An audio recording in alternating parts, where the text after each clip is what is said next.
Sun, waves, and seafood. What better way to spend the afternoon than catching your dinner fresh from the Gulf? But even recreational crabbers like Allison and Jay Gruber will tell you crabbing is harder than it looks.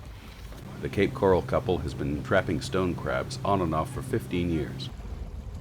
First, you need to know where to place the traps. It has to do with water depth, it has to do with temperatures, it has to do with cold fronts coming through. All these different things cause the crabs to move. You also have to select the right bait. Today, it's raw chicken. I've used leftover Thanksgiving turkeys. Pretty much any kind of meat you throw in there seems to work. You can put fish in there if you wanted to.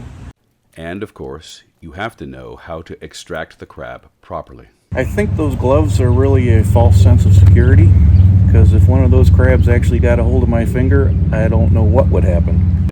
Jay says it's not uncommon to open the trap and find an interloper. We will catch calico crabs, we'll catch pass crabs, blue crabs, lots of different types of shrimp. This telltale purple dye indicates sea slugs before they even open the trap. The one intruder they really hate, the 8-legged variety. Octopus actually eats stone crabs.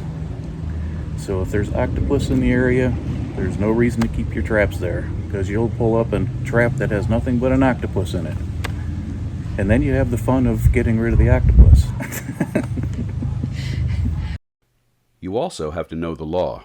There are limits on when crabbers can place traps. Recreational crabbers can set a maximum of 5 traps per person, which must be registered. Gruber says it's a common misconception that the crabs are killed. You take the claws off, you throw the live crab back, they grow the claws back. And they actually grow them back pretty rapidly. Jay only takes one claw off because with one claw the crab can still defend itself until the other regrows. The law forbids taking crabs that have eggs, and its claw must be at least 2 3/4 inches long. Today they have to throw almost all of them back because of eggs, which is a bit unusual in early April. That's not supposed to happen. That's the reason that there is a season, is so that you're not disrupting any of the crabs with eggs. Gruber said the Florida Fish and Wildlife Conservation Commission is studying the issue.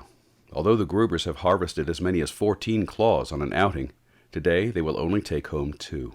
And there's still boat cleanup and unpacking ahead. But Jay says crabbing isn't just about hauling up traps.